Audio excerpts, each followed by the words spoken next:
Olá pessoal, tudo bem com vocês? Eu sou o professor Rafael Cardoso e estou aqui para trabalhar a disciplina de Educação Física com vocês. Hoje nós temos o conteúdo a respeito das lutas. E o que é que você conhece sobre as lutas? De que forma você pode compartilhar com a gente essas informações? Nós já podemos identificar que as lutas elas fazem parte de um universo diversificado, como por exemplo, várias lutas que a gente pode conhecer, o judô, o jiu-jitsu, a capoeira, enfim, são N possibilidades. Mas como foi que ela surgiu? Como foi que ela se ramificou e estabeleceu até os dias atuais? Vem comigo, vamos conhecer um pouquinho disso. De fato, nós podemos apresentar para vocês que a história das lutas ela sempre esteve ligada à história da humanidade, como por exemplo, a busca por novos espaços, a busca por algumas conquistas a quais a população puderam brigar, às vezes, ali com o seu próprio punho, são características que a gente pode atrelar ao histórico das lutas. Como, por exemplo, a busca pela sobrevivência. Era uma luta constante, os nossos antepassados para se manter vivo, né? Medir forças não só com o homem, mas às vezes com os predadores, os quais famintos precisavam ali, né, do alimento. Então, a história da luta ela pode ser enfatizada dentro desses aspectos. E a partir daí, esse fato de se defender com o próprio punho, às vezes se tornou um pouco marginalizado, ao diferenciar as lutas, às vezes, como briga. Então vamos entender de que forma nós podemos identificar essa diferença entre as lutas e as brigas, de que forma isso, às vezes, é passado para a sociedade nos dias atuais. Por exemplo, nós temos aqui algumas características que apresentam as lutas que às vezes não estão evidentes para todos, como por exemplo, uma característica da presença de regras, né? As lutas elas têm presença de regras, as lutas, principalmente aquelas aonde nós temos os nossos principais atletas, elas têm um respeito muito grande entre os adversários, respeito aos árbitros, os quais estão ali evidenciando aquele processo, né, validando aquele processo.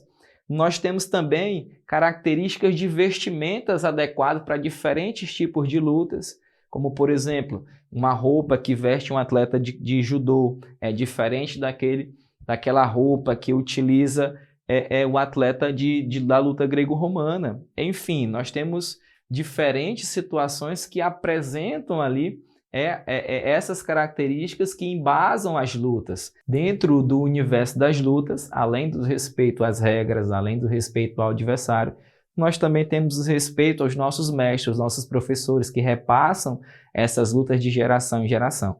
Vem comigo, vamos aqui identificar algumas imagens agora que possam identificar essas características que nós acabamos de apresentar para vocês a respeito das lutas.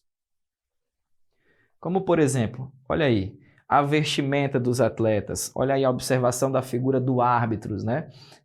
A figura do árbitro presente nessa luta, ela quer dizer que a luta ela tem uma regra a ser seguida, não é? O atleta ele não vai utilizar de qualquer movimento, às vezes que irregular, ou qualquer movimento que possa prejudicar de maneira a integridade física do seu oponente. Então, assim, as lutas elas apresentam regras que precisam ser seguidas e aí o árbitro ele está ali para fazer esse julgamento, estabelecer esse julgamento daquilo que é desenvolvido dentro dos competidores.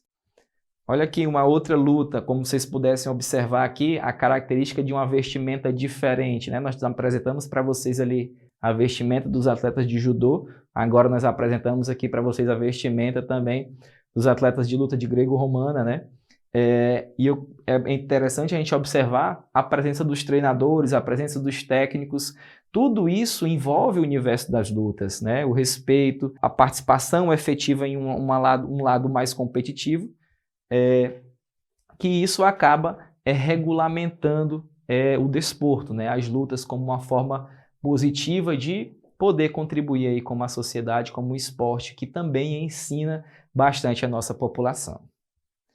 Coisa que é um pouquinho diferente da dinâmica a qual as lutas foram marginalizadas lá atrás, como, por exemplo, nós podemos identificar aqui, né, que elas antes eram tratadas não como lutas, mas como briga. E aí, qual é a relação entre uma e outra? Observamos aqui, agora há pouco, que as lutas elas possuem regras, as brigas elas não possuem regras. E olha aqui algo mais que a gente pode colocar para vocês. Elas são movidas à base do ódio, elas são movidas à base da raiva, tá? E o único intuito das brigas é ferir, é denegrir o adversário, o ser humano, e isso são coisas que não convêm com a nossa população, que são coisas que não convêm ao nosso dia a dia, tá? Então, que nós pudéssemos identificar essa maneira de diferenciar o que são as lutas, o que está por trás dela, o envolvimento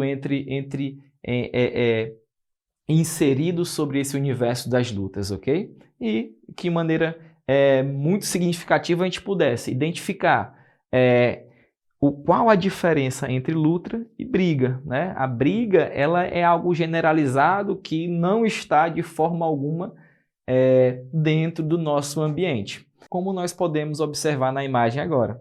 É uma relação de briga, onde o intuito é denegrir, é atacar, é colocar lá para baixo aquele ser humano que acaba estando envolvido. E nós não estamos aqui para isso, não é verdade? Então, pessoal, tenho aqui uma proposta de atividade para passar a vocês. Qual tipo de luta vocês conhecem? Vocês conhecem algum tipo de luta?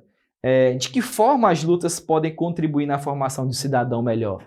Então, de acordo com esse repertório da nossa aula de hoje, de que forma as lutas podem contribuir para a formação de um cidadão? Responde aí para a gente, manda aí no WhatsApp da TV Educaítes e quem sabe você não pode ser uma das pessoas que possam estar participando aqui conosco. O nosso muito obrigado e até a nossa próxima aula.